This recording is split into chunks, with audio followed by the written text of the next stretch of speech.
नमस्कार। माउन्टेन समाचारमा स्वागत छ। म खगेन्द्र विष्ट र म उषा काफले। सुरुमा मुख्य समाचार।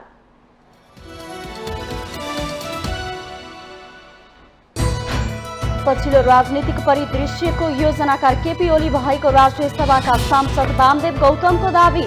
ओली महाभारतको कृष्ण र दाहाल अर्जुन भएको टिप्पणी। सरकारलाई विश्वासको मत दिने कांग्रेसको कदममाथि टीका टिप्पणीको ओहिरो। राष्ट्रपति उपराष्ट्रपति सभामुख लगायतका पद हात पार्ने दाउमा हुन सक्ने विश्लेषण। घनश्याम भुषाल नेकपा एकीकृत समाजवादीमा प्रवेश। ओलीवाद हावी भएका कारण मुलुकको कम्युनिस्ट आन्दोलन अप्ठ्यारोमा पर्दै गएको जिकिर। जबरजस्ती करणीको अभियोगमा पूर्वपक्षका लागि थुनामा रहेका क्रिकेटर सन्दीप लामिछाने 20 लाख धरोटीमा रिहा। बन्दैछ बन्देशको शर्त, खेल भविष्यबारे चासो। अख्तियारद्वारा राष्ट्रिय भूमि आयोगका अधिकृत गणेश प्रसाद पोखरेल विरुद्ध भ्रष्टाचार मुद्दा दायर। 1 करोड 6 लाख बिगो, त्यति नै जरिवाना र 2 वर्ष कैद सजाय माग दाबी। पूर्वी युक्रेनी सहर सोलेदार नियन्त्रणमा लिएको रुसको दाबी। युक्रेनद्वारा अस्वीकार। सोलेदार सहरमा भएको भिडन्तमा भारी क्षति भएको दुवै पक्षबाट स्वीकार। र 7औं एनबिए महिला तथा पुरुष क्लब भलिबलको महिलातर्फको सेमिफाइनल समीकरण पूरा। आर्मी, एफपीएफ, न्यू डायमन्ड र नेपाल पुलिस अन्तिम 4मा।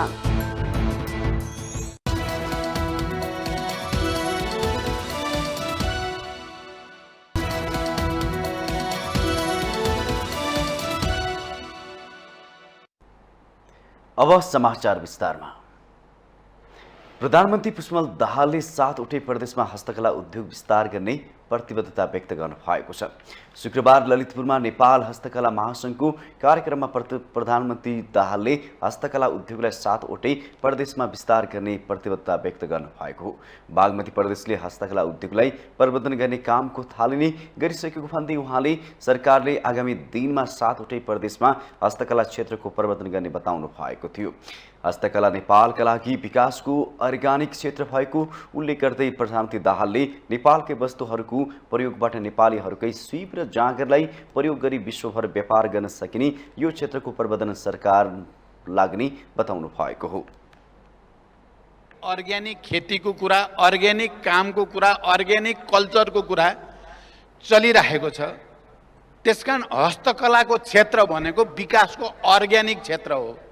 हाम्रो लागि यो नेपालकै वस्तुहरूको प्रयोग गरेर, नेपालीहरूकै सिप र जाँगरलाई प्रयोग गरेर देशभरि मात्रै होइन विश्वभरि व्यापार गर्न सकिने र दिन प्रतिदिन बढाउँदै लान सकिने एउटा असीमित सम्भावना भएको क्षेत्र हो हस्तकलाको क्षेत्र भन्ने लाग्छ मलाई।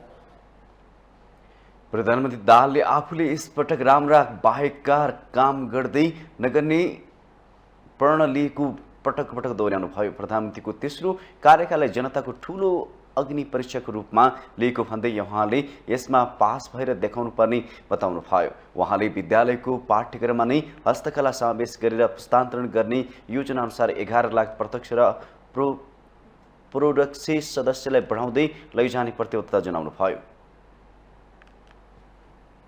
एउटा हस्तकलाको निश्चित क्षेत्रमा काम गर्ने बाउ आमाहरूको त्यो पेसा व्यवसायलाई बडो गर्वको साथ अर्को पुस्तामा लैजानको लागि राज्यले शिक्षा क्षेत्रमा हाम्रो पाठ्यक्रममा नै त्यो व्यवस्था गर्न जरुरी छ। यो बिल्कुल सही सुझाव आज आएको छ। शिक्षा क्षेत्रमा यसलाई प्रवेश गराएर पुस्ता हस्तान्तरणलाई सहज गराउने र यो 11 लाख प्रत्यक्ष परोक्षलाई 22 लाख 33 लाख बनाउँदै लैजाने उद्देश्यको साथ यसमा बजेटको व्यवस्था गर्ने। प्रधानमन्त्री दाहालले निजी क्षेत्रलाई राम्रो विश्वासमा नलिन सरकारले अर्थतन्त्रमा देखा परेका समस्याको समाधान गर्न सम्भव नरहेको पनि बताउनु भयो।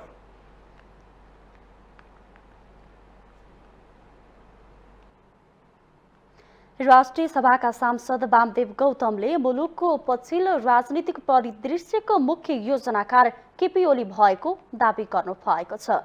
सांसद गौतमले मुलुकमा राजनीतिक महाभूकम्प गएको र त्यसका योजनाकार रचनाकार मार्गदर्शक केपी ओली भएको दावी गर्नु भएको हो।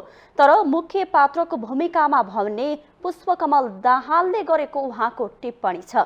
राष्ट्रिय सभाको शुक्रबारको बैठकमा मुलुकको पछिल्लो राजनीतिक घटनाक्रमबारे धारणा राख्ने क्रममा सांसद गौतमले ओलीलाई महाभारतको कृष्ण र दाहाललाई अर्जुनको उपमा दिनुभयो।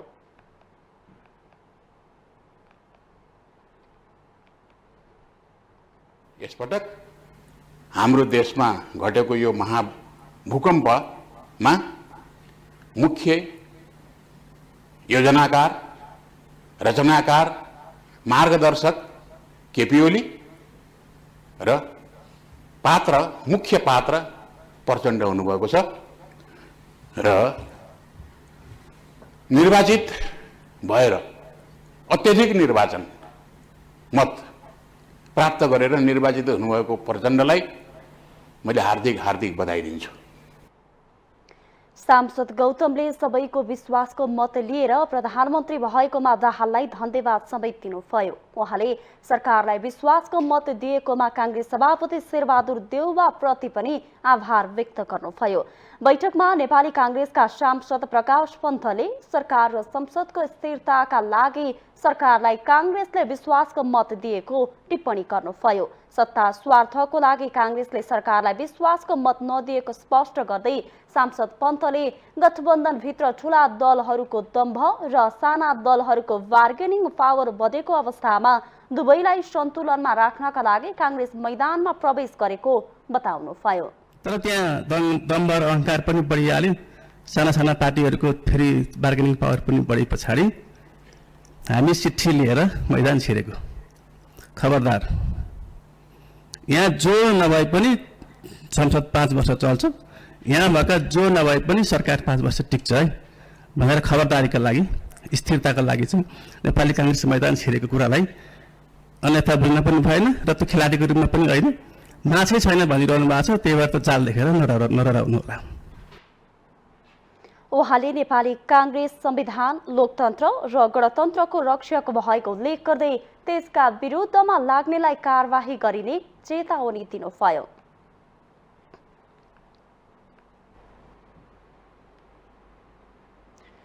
नेपाली कांग्रेसले माओवादी अध्यक्ष प्रचण्ड नेतृत्वको सरकारलाई विश्वासको मत दिएर सत्ता राजनीतिमा सक्रिय उपस्थितिको संकेत गरिसकेको छ। नेकपा एमालेलाई झस्काउने गरी कांग्रेसले चालेको रणनीति राष्ट्रपति, उपराष्ट्रपति, सभामुख र उपसभामुख जस्ता पदहरू हात पार्ने दाउको रूपमा समेत हेरिएको छ। एक रिपोर्ट। सत्ता गठबन्धनको नेतृत्व गरेको नेकपा एमाले त्यति बेला झस्कियो जति बेला कांग्रेसले बिना शर्त सरकारलाई विश्वासको मत दिने निर्णय गर्यो। गठबन्धन बैठकले विश्वासको मत दिन सबै दलहरूलाई आग्रह गर्ने निर्णय गरे पनि कांग्रेसले सरकारलाई समर्थन गर्ने विश्वास एमालेलाई थिएन। पार्टीमा विवादका बीच कांग्रेसले सरकारलाई समर्थन गरेपछि संसदलाई सम्बोधन गर्ने क्रममा नेकपा एमालेका अध्यक्ष केपी शर्मा ओलीले ढोक्सा थापेको हो भने माछा पर्दैन भनेर व्यङ्ग्य गर्नुभयो। उहाँको तर्कमा आशंका भए मिश्रित थियो। राष्ट्रपति, उपराष्ट्रपति, सभामुख र उपसभामुख सहित 7 प्रदेशको सरकारबारे एमाले सहित सत्ता साझेदार दलहरूबीच सहमति जुटिसकेको अवस्थामा कांग्रेसले चालेको कदमप्रति ओली सशंकित बन्नुले कतै प्रचण्ड र देउवाको हिमचिम त बढेको होइन भन्नेमा सशंकित देखिनुहुन्थ्यो। कांग्रेसले बिना शर्त दाहाललाई समर्थन गर्नुको सम्बन्ध राष्ट्रपति निर्वाचनसँग जोडिएको एमालेको आशंका छ। कांग्रेसले पदका लागि प्रधानमन्त्री दाहाललाई विश्वासको मत दिनु समग्र पार्टीको मात्रै नभई विधि पद्धतिकै बर्खिलाफ भएको विश्लेषण भइरहेको छ। राष्ट्रपतिको लोभको कारणले कांग्रेसबाट यो ढङ्गको भूमिका निर्वाह गरेको भन्ने पनि सुनिन्छ। यदि त्यसो हो भनेदेखि त्यसलाई अन्यथा भन्न चाहिँ मिल्दैन। यदि उहाँहरूले ब्याड फेथले अब कुर्सी र पदका निम्ति भनेको चाहिँ उहाँहरूले विश्वासको मत दिनुभएको रहेछ भनेदेखि चाहिँ मलाई लाग्छ यो विधि कानुन पद्धति संसदीय शासन प्रणालीकै यो बर्खिलाफ हो भन्ने मलाई लाग्छ। हेर्नुहोस्, किनभने आजका दिनमा हामीले सरकारलाई खबरदारी गर्ने प्रतिपक्ष नै संसदमा भेट्न नसकिने अवस्था भयो। अनौपचारिक समझदारी अनुसार देउवाले प्रधानमन्त्री नदिएपछि दाहाल एमालेसँग गठबन्धन गर्न पुग्नु बाध्यात्मक परिस्थिति थियो। जुन गठबन्धनबाट भए पनि आफू तेस्रो पटक प्रधानमन्त्री हुने आकांक्षाले दाहाललाई एमालेको कोर्टमा पुर्यायो र प्रधानमन्त्री बन्नुभयो। तर सरकार गठनको अन्तिम घडीमा कित्ता परिवर्तन गरेकोमा असन्तुष्टि बनेको काङ्ग्रेस सरकारले विश्वासको मत लिए लगत्तै गठबन्धन भत्काउन चलखेल सुरु भएको बुझाइ एमालेको छ। तर राष्ट्रपति, उपराष्ट्रपति, सभामुख र उपसभामुख सहित 7 प्रदेशको सरकारबारे एमाले सहित सत्ता साझेदार दलहरूबीच सहमति जुटिसकेको अवस्थामा काङ्ग्रेसलाई सत्ता गठबन्धन हल्लाउन सजिलो छैन। काङ्ग्रेसले वर्तमान सरकारलाई विश्वासको मत दिनुमा चाहिँ यो आउने राष्ट्रपति, सभामुख लगायतको निर्वाचनमा चाहिँ एक किसिमको हिस्सा खोजेको र त्यसलाई प्रभावित पार्न खोजेको र जुन काङ्ग्रेस र माओवादी जुन बिचको गठबन्धन थियो, अरू दलहरू पनि थिए त्यसमा, त्यसलाई चाहिँ अलिकति पुनर्जीवित पार्न खोजेको जस्तो देखिन्छ। यसले केही न केही असर चाहिँ पार्छ। प्रचण्ड र ओलीको तिक्ततापूर्ण सम्बन्ध रहेको यथार्थ बुझेका देउवाले यसपटक फालेको तुरुपका कारण पासा पल्टिने त होइन प्रश्न उब्जिएको छ। तर देउवाको भित्री चाल बुझ्नुभएका ओलीले प्रचण्डलाई नजिक बनाउनका लागि पार्टी एकतादेखि जुनसुकै कदम पनि चाल्न सक्ने देखिन्छ। नाटकीय रूपमा काङ्ग्रेसले प्रचण्डलाई गरेको समर्थनले कम्युनिस्टहरूलाई नै थप बलियो बनाएको सन्देश गएको छ। तर नेपाली राजनीतिमा बाहिर देखिने र भित्र हुने ठिक उल्टो हुन थालेकाले काङ्ग्रेसको पछिल्लो अस्त्रलाई सामान्य मान्न सकिँदैन। माउन्टेन टेलिभिजन HD का लागि क्यामेरामा विवेक श्रेष्ठका साथमा बटुक राजगिरीको रिपोर्ट। माधव नेपाल नेतृत्वको नेकपा एकीकृत समाजवादीमा प्रवेश गर्नुभएका नेता घनश्याम भुसालले ओलीवाद हावी भएका कारण मुलुकको कम्युनिस्ट आन्दोलन अप्ठ्यारोमा पर्दै गएको दावी गर्नु भएको छ।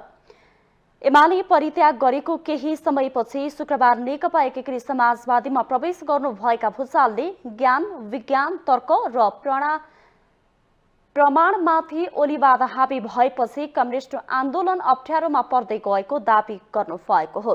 नेता भुसालले ओलीले राज्य र पार्टीलाई आफ्नो नोक्कर ठान्ने सिद्धान्त लिएको, सर्वत्र मै हुँ भन्ने विचार लिएको तथा सौराहा काण्डलाई नै संगठन ठान्ने नीति लिएको समेत दोहोर्याउनुभयो। आफूले यसो भन्दै आएको र यसमा कसैले पनि बहस गर्न नसकेको उहाँको भनाइ थियो।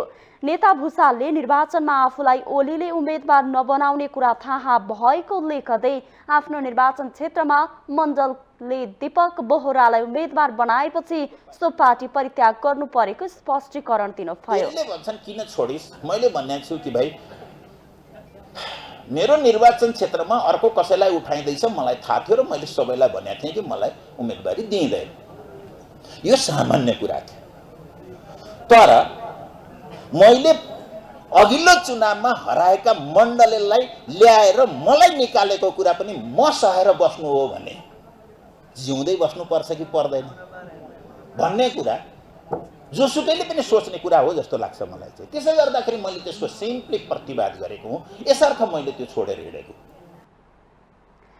नेता भुसालले आफू अहिले पनि नेपालकै सदस्य भएको र यसको वैभवलाई एक ठाउँमा ल्याउन नेकपा एकीकृत समाजवादीले मात्रै गर्न सक्ने टिप्पणी गर्नुभयो। उहाँले जनताको बहुदलीय जनवादबारे एकलाई पनि लेख्न सक्ने क्षमता एमालेका नेताहरूसँग नरहेको दावी गर्नुभयो। सिद्धान्त त जनताको बहुदलीय जनवादलाई 47 सालको संविधानमा लग्यो। अहिले जुन जनताको बहुदलीय जनवाद भनेर भनिरहेको छ त्यो मदन भण्डारीका नामको जनताको बहुदलीय जनवादका हिजोको नामको ब्याज लगाएर सुद खाने बाटो मात्रै हो भन्दै आएको छु मैले। त्यो सुद खाने हो जनताको बहुदलीय जनवाद। म दावाका साथ भन्छु कसैले एक पेज राम्रो सिद्धान्त र इतिहासका प्रकाशमा जनताको बहुदलीय जनवादको कसैले एक लाइन लेखेको छैन, एक पेज लेखेको छैन। नेता भुसालले जनताको बहुदलीय जनवादको ब्याज खाएर हिँड्ने बाहेक एमालेका नेताहरूले केही पनि गर्न नसकेको समेत दोहोर्याउनुभयो।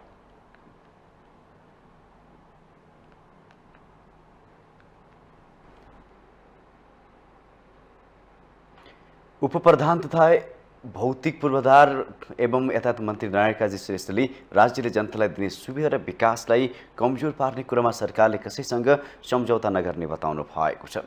आज काठमाडौँको सोह्रकुटे पानी पोखरी र नयाँ बजार तथा ललितपुरको नक्खु भैँसी पार्टी क्षेत्रका सडकहरूको अनुगमन गर्ने क्रममा सञ्चारकर्मीहरूसँग कुरा गर्दै उहाँले यस्तो बताउनु भएको हो।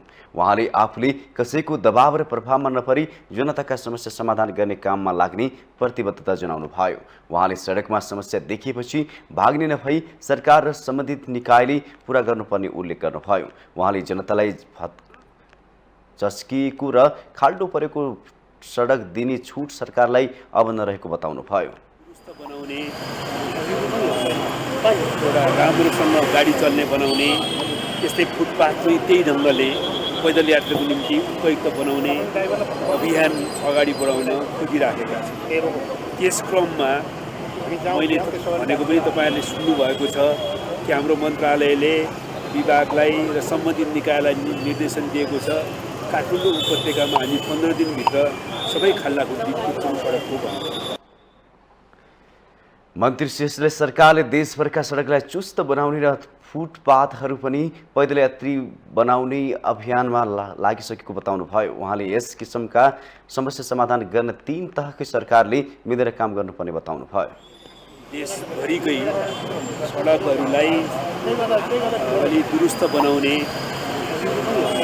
एउटा राम्रोसँग गाडी चल्ने बनाउने, यस्तै फुटपाथ पनि त्यही ढङ्गले पैदल यात्राको निम्ति उपयुक्त बनाउने अभियान अगाडि बढाउन खोजिराखेका छौँ। उपप्रधानमन्त्री श्रेष्ठले देशको संघीय राजधानीमा सडकको यस्तो दुरावस्था हुनु राम्रो नभएको बताउनु भयो। उहाँले सुशासन, यातायात व्यवस्था, भौतिक पार्क पूर्वाधार आयोजनालाई व्यवस्थित र कार्यान्वयन गर्ने योजना बनाइरहेको पनि बताउनु भयो।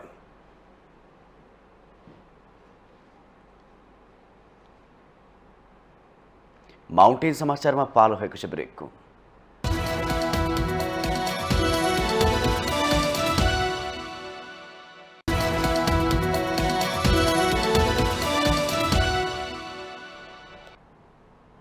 ब्रेकपछि स्वागत छ। अब बाँकी समाचार। नाम, दाम अनि शान क्रिकेटर सन्दीप लामिछानेको परिचय थियो। खेल जीवनको उच्च लयमा रहँदा उनीमाथि नाबालिगमाथि बलात्कारको गम्भीर आरोप लाग्यो। विदेशमा रहेका उनी फर्कने बित्तिकै विमानस्थलबाट प्रहरीले हत्कडी लगाएर लग्यो। सन्दीप जेल परे शुक्रबार उनी 20 लाख धरौटीमा रिहा भएका छन्। उनीबारे अभियोगबारे अन्तिम फैसला भइसकेको छैन, तर सन्दीपको खेल भविष्यबारे चासो तिकै छ। एक रिपोर्ट।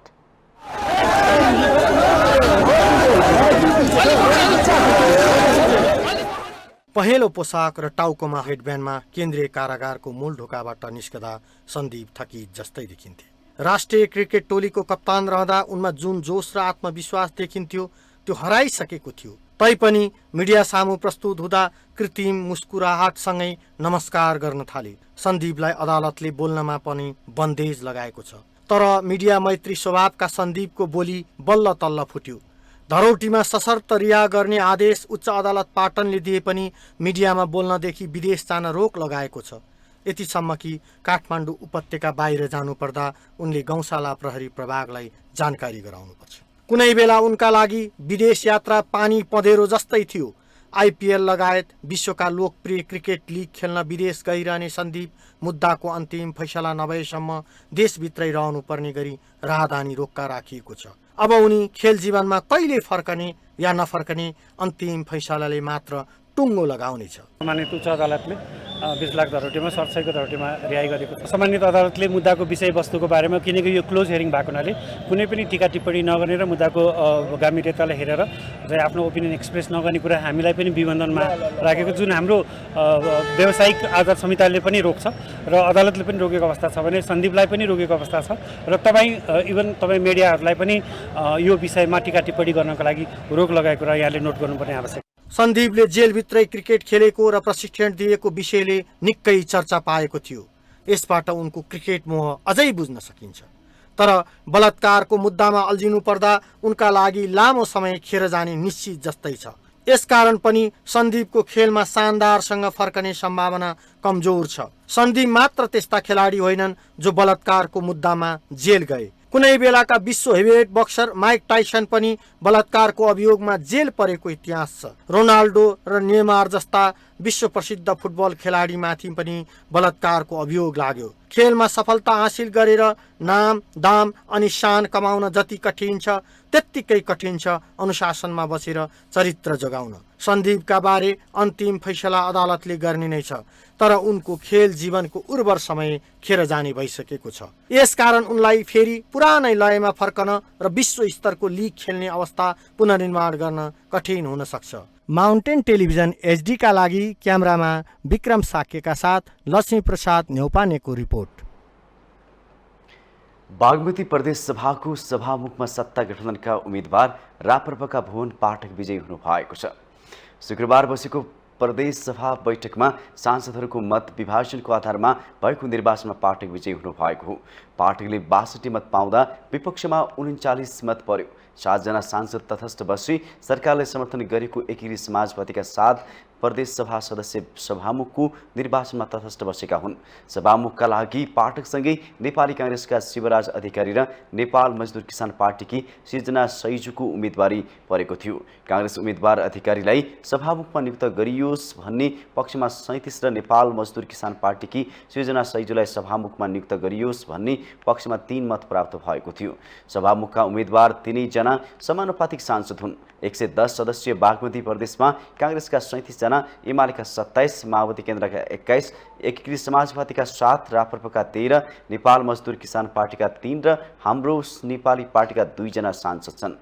प्रदेशका मुख्यमन्त्री हिक्मत कुमार कार्कीले मन्त्री परिषद विस्तार गर्नु भएको छ। मुख्यमन्त्री हिक्मत कुमार कार्कीले शुक्रबार माओवादी केन्द्रका 2 र नेकपा एमालेका 1 जना मन्त्री थपेर मन्त्री परिषद विस्तार गर्नु भएको हो। विश्वासको मत लिनु अघि माओवादी केन्द्रका जीवन आचार्य र दुर्गा चापागाई तथा नेकपा एमालेबाट बुद्धि कुमार राज भण्डारीलाई मन्त्री नियुक्त गरिएको हो। आचार्य मोरङबाट, चापागाई तेह्रथुमबाट र राज भण्डारी सोलखुम्बुबाट प्रदेशसभा सदस्यमा निर्वाचित हुनु भएको हो। उनीहरूको मन्त्रालय तोकिएको छैन। यसअघि मुख्यमन्त्री कार्कीले 4 सदस्यीय मन्त्री परिषद गठन गरिसक्नु भएको छ।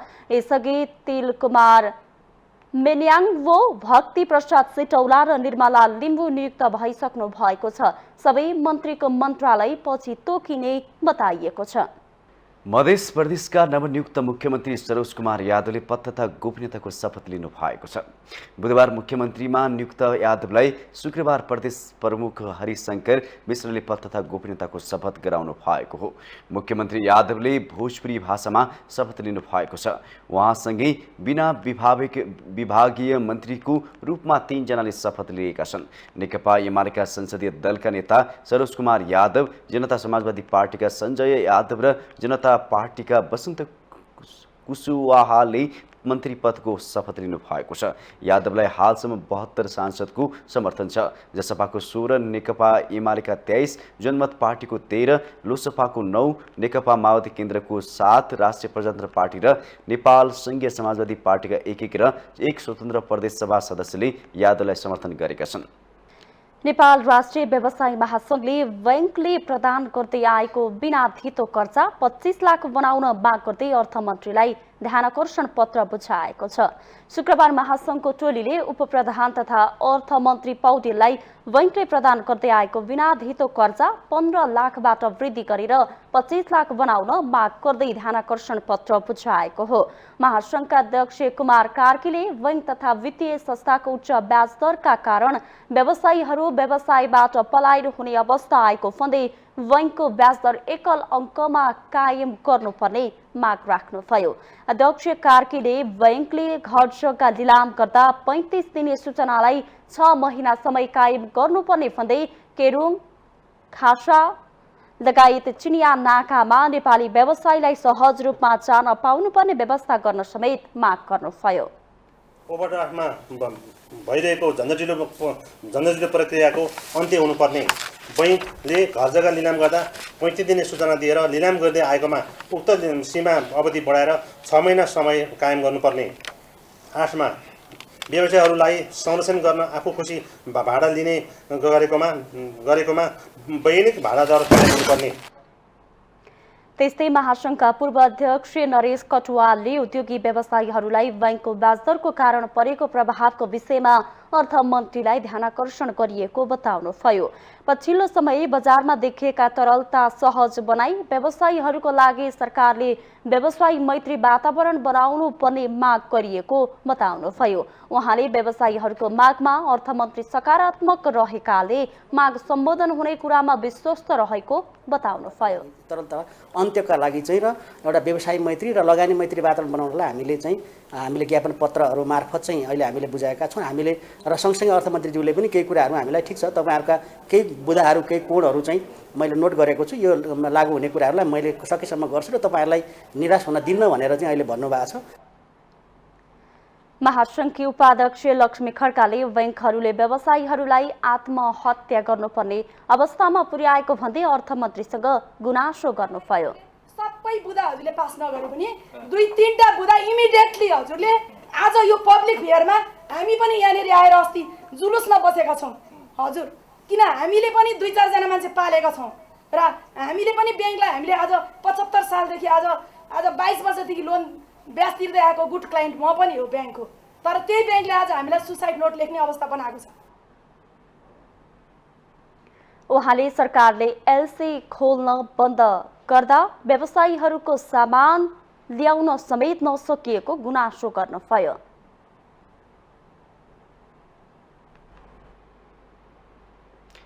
अख्तियार दुरुपयोग अनुसन्धान आयोगले राष्ट्रिय भूमि आयोगका अधिकृत गणेश प्रसाद पोखरेल विरुद्ध विशेष अदालतमा भ्रष्टाचार मुद्दा दायर गरेको छ। अख्तियारले पोखरेल विरुद्ध 1,06,33,339 रुपियाँ 92 पैसा बिको कायम गरेर शुक्रबार विशेष मुद्दा दायर गरेको हो। अख्तियारले अकुल सम्पत्ति जफत गर्ने प्रयोजनका लागि पोखरेलकी पत्नी विमला नेउपाने पोखरेललाई पनि प्रतिवादी बनाएको छ। यातायात व्यवस्था कार्यालय सवारी चालक अनुमति पत्र स्वीकृतिमा निमित्त प्रमुख रहँदा अख्तियारले पोखरेलमाथि अनुसन्धान थालेको थियो। त्यसपछि सरुवा भएर भूमि आयोगमा कार्यरत रहेकै बेला पोखरेल विरुद्ध अकुल सम्पत्ति आर्जन कसुरमा अख्तियारले मुद्दा दायर गरेको हो। अख्तियारले पोखरेल सरकारी सेवामा प्रवेश गरेको मिति 2046 असारदेखि 2078 फागुन 15 गतेको अवधिमा पोखरेल र परिवारका नाममा रहेको चल अचल सम्पत्तिमाथि अनुसन्धान गरेपछि मुद्दा दायर गरेको हो। अनुसन्धानका क्रममा अख्तियारले 4 करोड बढीको चल अचल सम्पत्तिमध्ये 3 करोड बढीका मात्रै स्रोत खुलेको र स्रोत नखुलेकोलाई बिगु कायम गरी आरोपित विरुद्ध अदालतमा मुद्दा दायर गरेको जनाएको छ।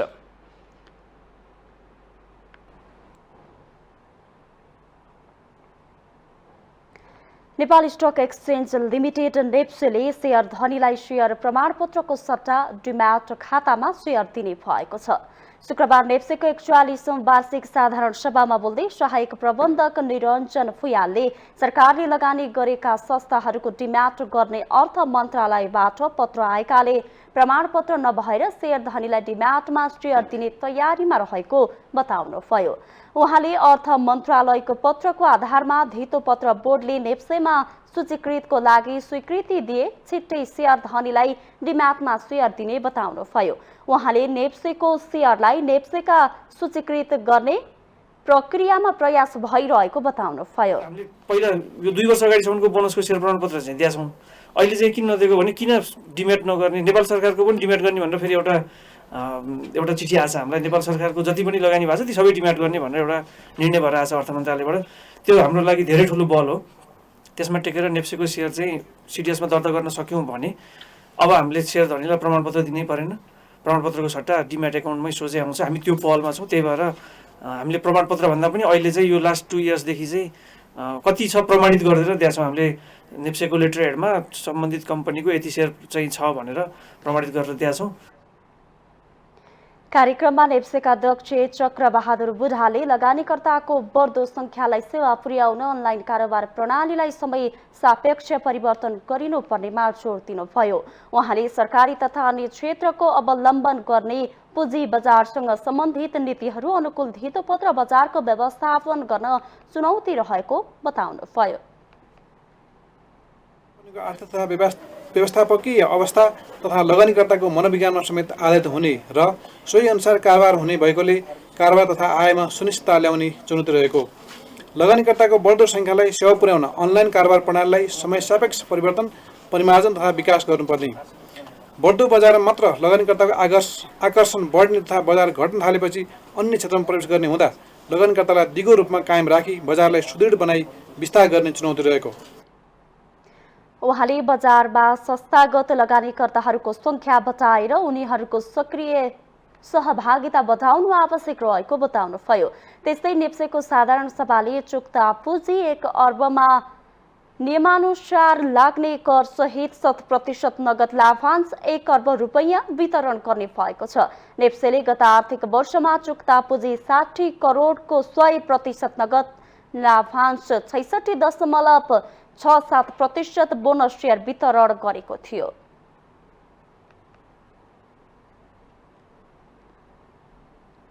माउन्टेन समाचारमा पालो भएको छ ब्रेकको।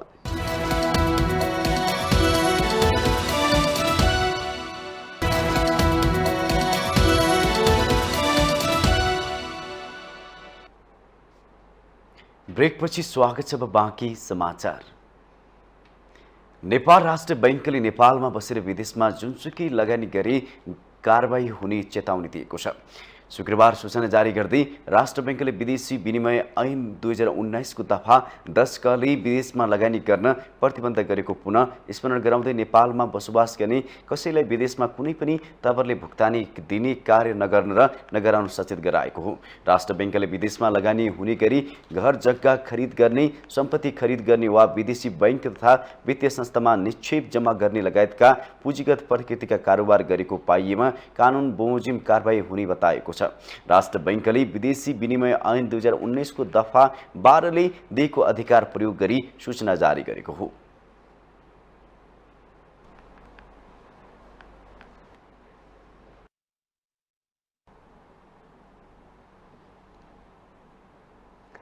नेपाल भाषामा वस्याको अर्थ दाँत र थोको अर्थ देवता हुन्छ। दुखेको दाँत सन्चो बनाइदिने देवताको रूपमा भेरान्ची वाङ्गे मुढामा अवस्थित वास्या धोमा सिक्का गाड्ने प्रचलन छ। मुढामा कहिलेदेखि सिक्का गाड्न थालियो भन्नेबारे ठोस प्रमाण भने भेटिएको छैन। खासमा यो मुढालाई वास्या धो अर्थात् दाँत दुखाइ निको पार्ने देवता मानिन्छ। तर यहाँ अन्यत्र जस्तो कुनै मूर्ति भने छैन। यहाँ आएर किला र पैसा ठोकेपछि दाँत दुखाइ निको हुने जनविश्वास छ। एक रिपोर्ट। यो ठाउँमा ठुलो र बाङ्गे मुढा छ। यही बाङ्गे मुढाबाट यहाँको नाम रहन गएको हो। स्थानीयको कथन अनुसार काष्ठ मण्डप निर्माण भइसकेपछि बाँकी रहेको एउटा ठुलो मुढा यसै चोकमा तेर्साएर राखिएको हो। चोकमा बाङ्गो मुढा तेर्साएर राखिएपछि ठ्यामुरो चोकको परिचय बदलिएर बाङ्गे मुढा भनिन थाल्यो। सो मुढा पुरै सिक्काले ढाकिएको छ। मुढाको केही भाग मक्किसकेको छ भने यस देवस्थलमा अन्यत्रको जस्तो मूर्ति वा कलाकृति छैन, न त मन्दिर जस्तो कुनै संरचना नै छ। स्थानीयका अनुसार अहिले वास्या देव मानिएको यो काठको मुढा जमिन मुनिबाट असन आसपाससम्म रहेको छ। कतिपयले भने नयाँ घर बनाउने क्रममा काठ काट्ने गरेको बताउनु भयो। उहाँहरूको वास्या देवप्रतिको आस्था उत्तिकै रहेको छ। दाँत दुख्यो कि अब पुरापूर्वकालको विश्वास धेरै ठुलो कुरा हो नि। अहिले पो विश्वास छैन, केही छैन होइन। अब मान्छेको अब भनौँ न इमान छैन, जमान छैन, धर्म छैन, कर्म छैन। समय पनि अब यस्तो समय बनाइसक्यो। त्यो बेला चाहिँ कोही चाहिँ दाँतमा दुख्यो अथवा धेरै गर्यो भने चामल होइन तपाईँको अलिकति अनि पैसा ल्याएर किला ल्याएर त्यहाँ पहिला अब उहाँले मतलब ल परमेश्वर अब यस्तो मलाई चाहिँ यस्तो भयो यो भनेर माग्थ्यो र पुरा भइरहेको थियो। हेर्नु अब अहिलेकोले त त्यो चलन पनि छोड्यो। अब हुन त अहिले पनि आउँछ, कोही कोहीहरू आउँछ अहिले खालि हेर्नेको रूपमा पनि आउँछ। अब पहिलाकोले त तपाईँको ठोक्यो भने निको हुने। अब परम्परामा ट्रस्ट धेरै, विश्वास धेरै भएपछि त विश्वासले त सबै काम गर्छ। वास्यादेव प्रतिको आस्थाका कारण यो बाटोबाट ओहोर दोहोर गर्नेहरू पनि ढोगेर हिँड्ने गर्छन्। अहिले उक्त मुढालाई फाइबर प्लास्टिकले छोपेर राखिएको छ। अहिले उक्त मुढामा किला र पैसा ठोक्न मिल्दैन, तर त्यसका लागि मुढासँगै अलगै काठ राखिएको छ। अहिले त्यही काठमा पैसा ठोक्ने गरिएको छ। वास्यादेवमा देवताको जोरी पनि रहेछ। बाङ्गे मुढाबाट करिब 10 मिनटको दूरीमा रहेको चिगाउँ मुगलमा अर्को वास्यादेव छ। यहाँ पनि काठको उस्तै बाङ्गे मुढा छ। यो मुढामा पनि पुरै ढाकिने गरी पैसा ठोकिएका छन्। बाङ्गे मुढामा रहेको वास्यादेवलाई पुरुष र यहाँ रहेको वास्यादेवलाई महिला भनी भनिदो रहेछ। अब यो हाम्रो चाहिँ यो दाँत दुख्ने एउटा त अब यही भइहाल्यो। यो यहाँ चाहिँ अब दाँत दुख्यो भने चाहिँ तपाईँको चाहिँ एउटा माटोको पालामा चामल अनि एउटा सुपारी पैसा अनि किला राखेर यहाँ विधिपूर्वक प्याराहरू यसो राखेर पूजा गर्यो भने निको हुन्छ। यहाँ पूजा गरेर गएपछि फेरि फर्किएर चाहिँ कोही पनि आएर मेरो दाँत निको भएन भनिएको चाहिँ अहिलेसम्म सुनेको छैन मैले। आउँछ कसरी पूजा गर्ने भन्छ है, अनि म त अब यहीँ बसिरहेकै छु, यहाँ म के गर्नुपर्छ भने यसो गर्नुपर्छ भनेर गरेर जान्छ। यो भएन चाहिँ मलाई चाहिँ अहिलेसम्म कसैले पनि भन्ने आएको थाहा छैन। वास्याद्योकी नजिकै अर्को आस्थाको केन्द्र पनि रहेछ गणेशको मूर्ति। सो ठाउँमा पूजा गर्न उपत्यकासहित आसपासबाट समेत भक्तजन आउने गर्छन्। रुन्चे लागेका बालबालिकालाई त्यहाँ ल्याएर पूजापाठ गरिसकेपछि निको हुने जनविश्वास छ। आधुनिक चिकित्सा पद्धतिको विकास हुनु अघि यस्तै आस्था र विश्वास नै उपचारको एकमात्र विकल्प हुन्थ्यो। काठमाडौँमा यस्ता थुप्रै आस्थाका केन्द्रहरू छन्। धेरैको आस्था र विश्वासको केन्द्रहरूले आम मानिसलाई साँच्चै निरोगी बनाउँछ कि बनाउँदैन त्यो बहस र अनुसन्धानको विषय होला। तर यी नेपालका जगेर्ना गर्नै पर्ने सांस्कृतिक सम्पदा हुन् भन्ने कुरामा भने दुई मत छैन। माउन्टेन टेलिभिजन एचडीका लागि क्यामेरामा निखिल कपालीका साथ विसन्तर साक्यको रिपोर्ट। काठमाडौँ महानगरपालिकामा बालेन शाह नगर प्रमुख बनेको 8 महिना पुरा भएको छ। स्वतन्त्र उम्मेदवारी दिएर रोचक चुनावी जित हासिल गर्नुभएका शाहले एक्सन मेयरको परिचय बनाउनु भएको छ। 8 महिने अवधिमा काठमाडौँवासीले मेयर शाहको उपस्थिति महसुस गर्न सके त? एक रिपोर्ट। काठमाडौँ महानगरवासीले बालेन्द्र शाह अर्थात् बालेनलाई मेयरका रूपमा पाएको 8 महिना बितेको छ। शाहले 5 वर्षीय कार्यकालभित्र काठमाडौँलाई विश्वकै सुन्दर सहर बनाउने वाचा गर्नुभएको थियो। मेयर बालेनलाई चुनौतीका चाङ नै छन्, तर असम्भव भने छैन। फोहोर व्यवस्थापनको मुख्य चुनौती रहेको काठमाडौँमा सडक पेटीदेखि अव्यवस्थित पार्किङको समस्या रहेको छ। मान्छे हिँड्ने पेटीका फुटपाथ हटाउनेदेखि पार्किङको अनुमति लिएर अन्य संरचना बनाएका ठाउँमा महानगर डोजर लिएर पुग्ने गरेको छ। फुटपाथ र सडक किनारमा ठेलामा व्यवसाय गरिरहेका व्यवसायलाई हटाउन थालेपछि महानगरको चौतर्फी आलोचना समेत भयो। फुटपाथ पनि फुटपाथको लागि होला, कसैलाई अप्ठ्यारो पर्यो होला, तर फुटपाथमा त फुटपाथै हिँड्न दिनु पर्यो नि। फुटपाथमा हिँड्न पाएन भने मान्छेले तपाईँको अधिकार तपाईँले खोजिरहँदा मेरो अधिकार पनि त होला नि। फुटपाथमा हिँड्न पाउनेको अधिकार बोल्नुपर्छै पर्दैन भन्ने हो। फुटपाथ धेरै क्लियर गरेका छौँ होइन। अहिले पछि देख्नुभयो, तपाईँले नि सुन्नुभएको छ, फुटपाथमा राख्न दिएन भनेर महानगरपालिकाका विरुद्धमा जुलुस पनि लागे, अन्य कुरा भयो। अहिले धेरै हदसम्म साम्य भएको छ। खर्च पनि दुरुपयोग भयो। हेर्नुहोस् अहिले तपाईँले कति ठाउँमा देख्नुहुन्छ, हामीले पढ्दा पनि त्यही सुन्थ्यौँ नि। सडकले बनाइसक्छ, खानेपानीले खन्छ, खानेपानीले बनाइसक्छ, ढलले खन्छ, ढलले बनाइसक्छ, नगरपालिकाले खन्छ, नगरपालिका एउटै पैसा हो नि। त्यो चाहिँ समन्वय हुन सकेको भए एकैचोटि सबै काम हुन्थ्यो नि भन्ने हामी अहिले पनि त्यसैमा लागिरहेका छौँ क्या। त्यसो त सुन्दर महानगर बनाउने योजना अन्तर्गतका कार्यहरू सुरु नै नभएका भने पक्कै होइनन्। कहिले खानेपानीको पाइप त कहिले विद्युतीय तारलाई भूमिगत गर्ने कार्यले बारम्बार सडकको स्तरोन्नतिमा बाधा पुर्याइरहेका छन्। यता फोहोर व्यवस्थापनका लागि गृह कार्यले पनि अझै सार्थकता पाउन सकेको छैन। यद्यपि महानगर भने फोहोर व्यवस्थापनका लागि नयाँ स्थानको खोजी भइरहेको दावी गर्छ।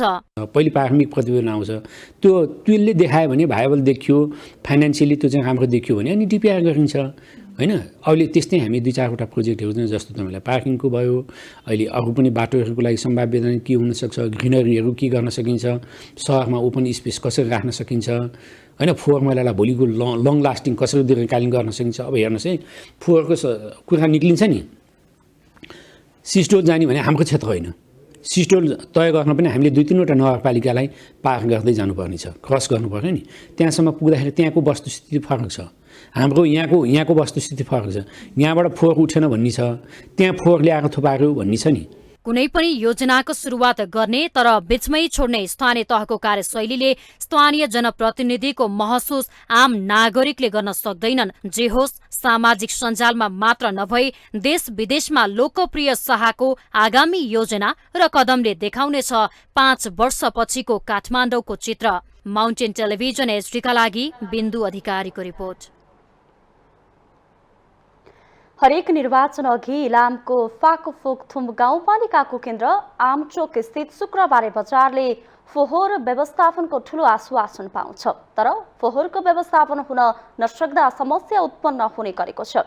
अहिले भने फोहोर विसर्जनका लागि गाउँपालिकाले जमिन व्यवस्थापन गरेको छ। अब स्थानीयलाई फोहोर फाल्न सहज हुने देखिएको छ। एक रिपोर्ट। इलामको फाकफोकथुम गाउँपालिकामा वर्षौंदेखि थुप्रिएको फोहोर विसर्जनका लागि गाउँपालिकाले जमिन व्यवस्थापन गरेपछि बजार सफाई थालिएको छ। वर्षौं यता यत्र तत्र रहेको फोहोर जनप्रतिनिधि सहितको टोलीले सफाई थालेको हो। पालिकाले नियम नै बनाएर शुक्रबारे बजारको फोहोरलाई दिगो व्यवस्थापन गर्न थालेको छ। गाउँपालिकाको कार्यपालिका बैठकले फोहोर विसर्जन गर्न डम्पिङ साइट व्यवस्थापन गरेसँगै बजारको फोहोर व्यवस्थापन हुने भएको हो। फोकथुमको केन्द्र यो शुक्रबारे बजारमा फोहोर व्यवस्थापन गर्नको लागि योभन्दा पहिलो गाउँपालिकाको कार्यपालिकाको बैठकमा विभिन्न बैठकहरूमा हामीले प्रस्तावहरू या फोहोर मैला विसर्जन पनि गरिपाउँ, व्यवस्थापन गरिपाउँ भनेर धेरै निवेदन गर्यौँ हैन। फोहोर बजारबाट करिब 5 किलोमिटर पर रहेको जमिनमा विसर्जन गर्ने व्यवस्था मिलाइएको छ। स्थानीय नसुवाखोला नजिकको जंगलमा जमान सिंह रेवत र कमल पौडेलले जमिन निशुल्क दिएपछि फोहोर व्यवस्थापन गर्न थालिएको हो। वडा कार्यालयको नेतृत्वमा फोहोर व्यवस्थापन सुरु भइसकेको छ। हामीले निरन्तर महिनाको एकपल्ट दुईपल्ट फोहोर व्यवस्थापन गर्नको लागि एउटा सेड्युलै तयार गरेका छौँ। पहिला चाहिँ के गरिएछ भने तपाईको अलिअलि फोहोरको डस्टबिनको योजनाको बजेटहरू छुट्याउने, डस्टबिन बाँड्ने, तर डस्टबिन बाँड्दाखेरि चाहिँ तपाईको त्यसको समस्याको समाधान भएन। उहाँहरूले त्यहाँ हाल्नुभयो, राख्नुभयो, फाल्ने ठाउँ नै नभएपछि भएन। हाम्रो चाहिँ कार्ययोजना कहाँबाट सुरु भयो भन्दाखेरि पहिला हामी डस्टबिनलाई चाहिँ व्यवस्थापन गर्ने ठाउँ खोजौँ न, त्यहाँबाट पो हामी त अगाडि बढ्ने हो त। व्यापारीले गाली गरेर कुनै व्यक्तिले गाली गरेर त भएन। त्यसले गर्दाखेरि हामीले चाहिँ पहिला डस्टबिन र डम्पिङ साइट खोज्ने र त्यसलाई खन्ने हामीले खोजिसकेका छौँ।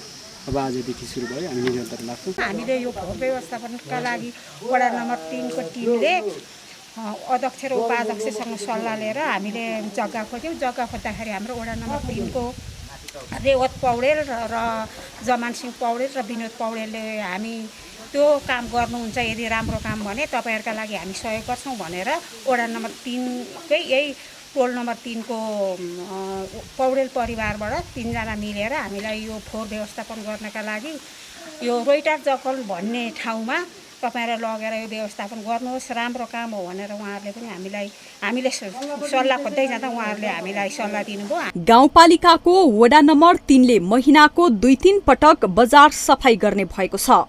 यस अघि गाउँपालिकाले फोहोर संकलनका लागि डस्टबिन वितरण गरे पनि डस्टबिनमा संकलित फोहोर कहाँ विसर्जन गर्ने भन्ने टुङ्गो थिएन। अहिले भने फोहोर व्यवस्थापनको ठाउँ उपलब्ध भएसँगै पालिकाका अन्य बजारहरूको फोहोर पनि उक्त स्थानमा विसर्जन गर्न सकिने बताइएको छ। कार्यपालिकामा छलफल गरिसकेपछि एउटा डम्पिङ साइट खोजौँ भनेर डम्पिङ साइट यो सिसाको बोतलहरू राख्नलाई चाहिँ हामीले खोजेको छौँ। अनि अब यो व्यवस्थापनको लागि चाहिँ हामीले डम्पिङ साइटमा लगाएर गाउँपालिकाको जेसिबीले चाहिँ त्यस साइट पनि बनाइसकेका छौँ र अब यो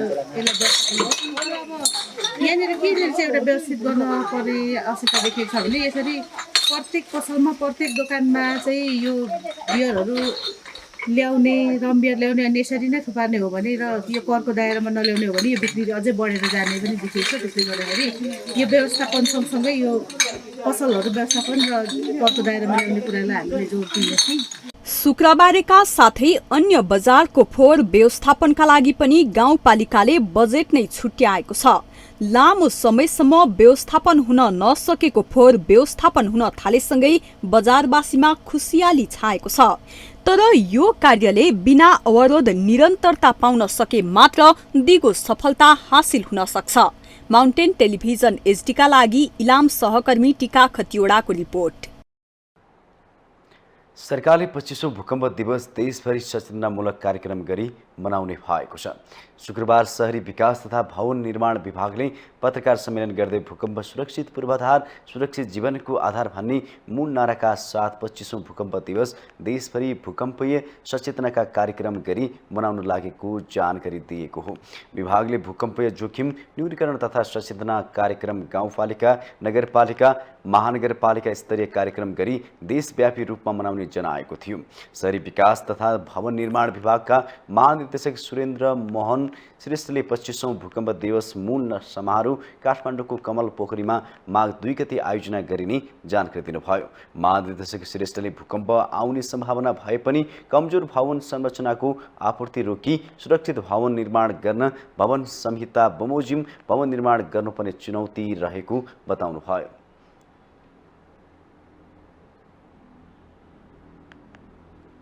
भूकम्पले गर्दा कमजोर भवन संरचना भत्किएर ठुलो जनधनको क्षति हुने गर्छ, जसले देशको समग्र विकास स्थितिलाई निकै पछाडि धकेल दिन्छ। भूकम्पीय जोखिम न्यूनीकरण गर्न सुरक्षित भवन निर्माण गर्नुपर्ने र सुरक्षित भवन निर्माण गर्न नेपालको राष्ट्रिय भवन संहिता कार्यान्वयन गर्नुपर्ने हुन्छ। राष्ट्रिय भवन संहिता परिपालन गरी भवनको नक्सा डिजाइन स्वीकृति वा नक्सा पास गर्ने र सोही नक्सा बमोजिम गुणस्तरीय ढङ्गले भवन निर्माण गरी भवन संहिता कार्यान्वयन गर्न सकिन्छ। उहाँले भवन संहिता कार्यान्वयनको महत्त्व र विद्यमान भूकम्पीय जोखिमको बारेमा व्यापक प्रचार गरी जनचेतना अभिवृद्धि गर्ने कार्यक्रमको मुख्य उद्देश्य भएको बताउनुभयो।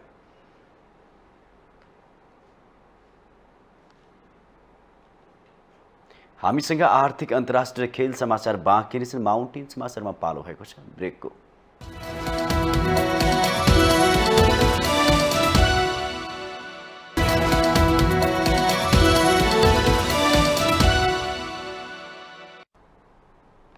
ब्रेकपछि स्वागत छ। अब पालो आर्थिक समाचारको।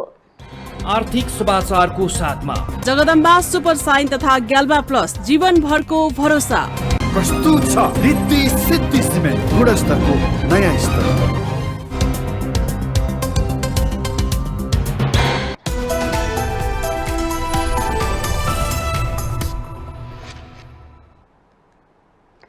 नेकपा एकीकृत समाजवादीका सांसद राजेन्द्र प्रसाद पाण्डेले देशभरका सरकारी कार्यालयमा हप्ताको एक पटक नेपाली उत्पादन प्रयोगको सुरुवात गर्न सरकारसँग माग गर्नु भएको छ। शुक्रबार ललितपुरमा आयोजित नेपाल हस्तकला महासंघको 42औं वार्षिक साधारण सभामा बोल्दै उहाँले सरकारी कार्यालयमा कर्मचारीहरूले हप्ताको एक पटक नेपालमा उत्पादित पोशाक लगाउने प्रक्रियाको थालनी गर्न सरकारसँग आग्रह गर्नु भएको हो। उहाँले मन्त्री परिषदको बैठकमा उपस्थिति हुँदा मन्त्रीहरूले अनिवार्य रूपमा नेपाली उत्पादन लगाउनुपर्ने व्यवस्था गर्न प्रधानमन्त्री पुष्पकमल दाहाललाई आग्रह गर्नुभयो। उहाँले आफू बागमती प्रदेशको मुख्यमन्त्री हुँदा 10,000 युवालाई 3 महिने आवासीय ट्रेनिङ दिने काम सुरु गरेको बताउँदै सरकारले 5 लाख युवालाई वार्षिक तालिम दिने गरी काम अघि बढाउन आग्रह गर्नुभयो। बेरोजगार युवाहरूलाई रोजगारी सिर्जना गर्नको लागि 10,000 युवालाई 3 महिने आवासीय ट्रेनिङ दिने बागमती प्रदेश सरकारले 15 करोड रुपियाँ छुट्याएर काम सुरु गरेको छ र यस्तै शिल्पकलाको प्रगतिको लागि यसले महत्त्वपूर्ण भूमिका खेल्न सक्छ भन्ने खालको कुरा हामीले सोच्यौं। यो कुरालाई सम्माननीय प्रधानमन्त्रीज्यूलाई हार्दिक आग्रह गर्न चाहन्छु। बागमती प्रदेशले 10,000 लाई तालिम दियो भने तपाईले यहाँ संघीय सरकारले 5 लाखलाई वार्षिक तालिम दिने गरौं, सिपयुक्त नेपालीको देश बनाऊ। कार्यक्रममा नेपाल चेम्बर अफ कमर्सका अध्यक्ष राजेन्द्र मल्लले हस्तकला व्यवसाय हस्तान्तरण भए पनि विस्तार हुन नसकेको बताउनु भएको छ। अध्यक्ष मल्लले हस्तकलाको विस्तारका लागि आवश्यक काम गर्न सरकारसँग आग्रह गर्नुभयो। हस्तकला व्यवसाय चाहिँ पुस्तान्तरण चाहिँ भएको छ, तर व्यापकता यसलाई लिन सकेन भनेको सम्मानितजीले म के आग्रह गर्न चाहन्छु नि, यो व्यापकता लिन लगाउनको लागि यो व्यवसायलाई अलिकति छ नि, हाम्रो 12 कक्षा पढ्ने भाइ बहिनीहरू अब यहाँ कसैको हुनेको त चाहिँ 30औं वर्ष चाहिँ पढाएको छ काम गर्नै नहुने, हाम्रो मुलुकमा युवाहरूलाई एउटा पार्ट टाइम सिस्टम गर्ने काम ल्याउनु पर्यो। यो चाहिँ बिहान बेलुकी उहाँ चाहिँ कलेज जान्छ भनेदेखि फुर्सदको समय 2-4 घण्टा यो हस्तकला चाहिँ घरमै बसेर गर्ने एउटा राष्ट्रिय नीति बनायो भनेदेखि यो व्यवसाय चाहिँ झन्डै झन्डै अहिले 11 लाख भने यसलाई चाहिँ 20 लाख 22 लाख सबैलाई रोजगारी वृद्धि पनि गर्न सक्छ। अध्यक्ष मल्लले निजी क्षेत्रसँग सहकार्य गरेर अघि बढे देशको जीडीपी ग्रोथ 7% सम्म पुग्ने बताउनुभयो।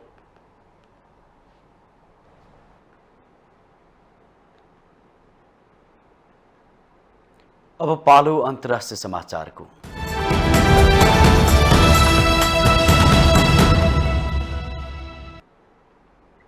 रुसले पूर्वी युक्रेनी सहर सोलेदार नियन्त्रणमा लिएको दावी गरेको छ। रुसी सेनाले पूर्वी युक्रेनी सहर सोलेदार कब्जामा लिएको क्रेमलिनले दावी गरेको अन्तर्राष्ट्रिय सञ्चार माध्यमले जनाएका छन्। युद्ध मैदानमा महिनौंको असफलतापछि यो पहिलो विजय भएको रुसको भनाइ छ। रुसी रक्षा मन्त्रालयले सोलेदार सहरको मुक्ति पूरा भएको भन्दै यसले डोनेस्क क्षेत्रमा आक्रामक कारबाहीलाई थप सफल तुल्याउन मार्ग प्रशस्त गरेको प्रतिक्रिया दिएको छ। युक्रेनी रुसी दावीलाई अस्वीकार गर्दै युद्धको केन्द्रबिन्दु बनेको उक्त सहरमा गम्भीर सङ्घर्ष जारी रहेको बताएको छ। युक्रेनी सशस्त्र सेनाले कठिन परिस्थितिमा पनि परिस्थितिलाई नियन्त्रणमा राखेको युक्रेनको दावी छ। उक्त सहरमा भारी क्षति भएको दुवै पक्षले स्वीकार गरेका छन्। युद्ध मैदानमा बारम्बार अपमान झेलेपछि आक्रामक बनेको मस्कोलाई उक्त स्थानमा पराजित गरेरै छाड्ने दृढताका साथ युक्रेन अघि बढिरहेको छ। राष्ट्रसङ्घीय सुरक्षा परिषदले युक्रेन युद्धबारे छलफल गर्न बैठकको तयारी गरिरहेको बेला सार्वजनिक भएको रुसी दावीले समस्या समाधान झन जटिल बनाउने बताएको छ।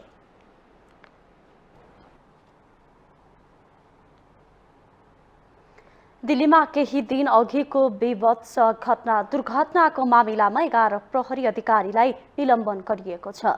दिल्ली स्थित कन्झावलाको घटनामा समावेश कार यात्रा गरिरहेको रुटमा पर्ने पीसीआर र प्रहरी फिकेट्समा तैनात 11 जना प्रहरीलाई निलम्बन गरिएको अन्तर्राष्ट्रिय सञ्चार माध्यमहरूले जनाएका छन्।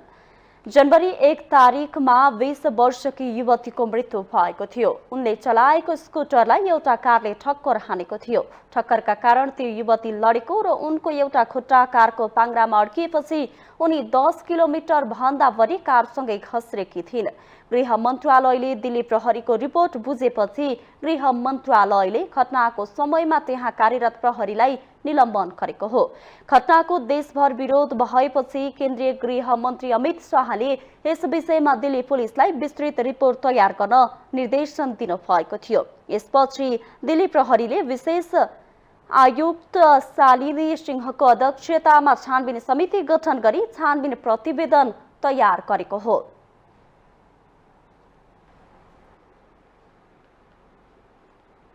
अब पालो खेल समाचारको।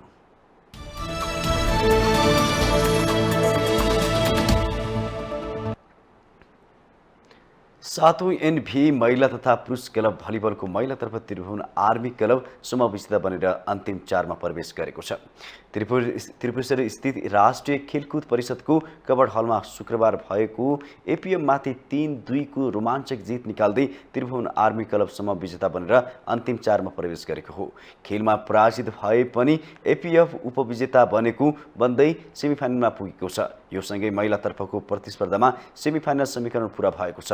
अब सेमिफाइनलमा आर्मीले साबिक विजेता न्यू डायमन्ड युथ स्पोर्ट्स क्लबसँग तथा उपविजेता एपीएफले सम ए को विजेता पुलिससँग फाइनल प्रवेशका लागि प्रतिस्पर्धा गर्नेछ।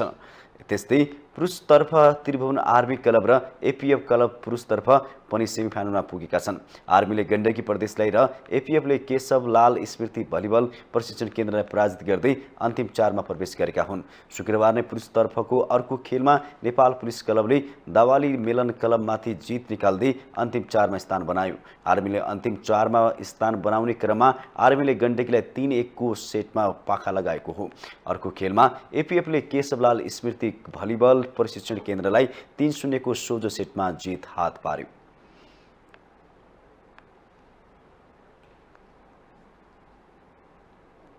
माउन्टेन समाचारमा पालो भएको छ ब्रेकको।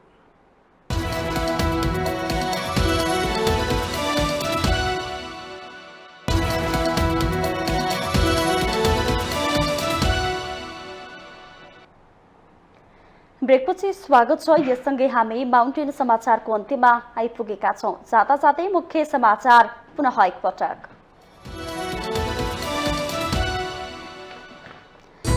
पछिल्लो राजनीतिक परिदृश्यको योजनाकार केपी ओली भएको राष्ट्रिय सभाका सांसद वामदेव गौतमको दावी।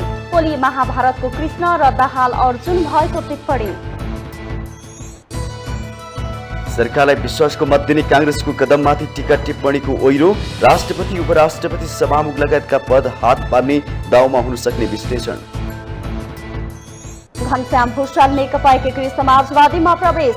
ओलीवाद हावी भएका कारण मुलुकको कम्युनिस्ट आन्दोलन अप्ठ्यारोमा पर्दै गएको जिकिर।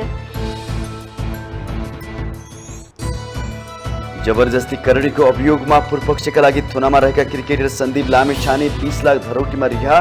बन्दैजी बन्देशको शर्त, खेल भविष्यबारे चासो। अतियारद्वारा राष्ट्रिय भूमि आयोगका अधिकृत गणेश प्रसाद पोखरेल विरुद्ध भ्रष्टाचार मुद्दा दायर। 1 करोड 6 लाख बिगो, त्यति नै जरिवाना र 2 वर्ष कैद सजाय माग दावी। पूर्वी युक्रेनी सहर सोलेदार नियन्त्रणमा लिएको रुसको दावी युक्रेनद्वारा अस्वीकार। सोलेदार सहरमा भएको भिडन्तमा भारी क्षति भएको दुवै पक्षबाट स्वीकार। र 7औं एनबिए महिला तथा पुरुष क्लब भलिबलको महिलातर्फको सेमी फाइनल समीकरण पूरा। आर्मी, एफएफ, न्यू डायमन्ड र नेपाल पुलिस अन्तिम 4मा।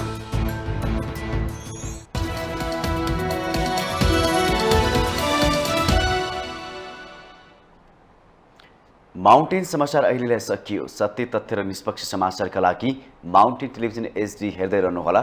नमस्कार।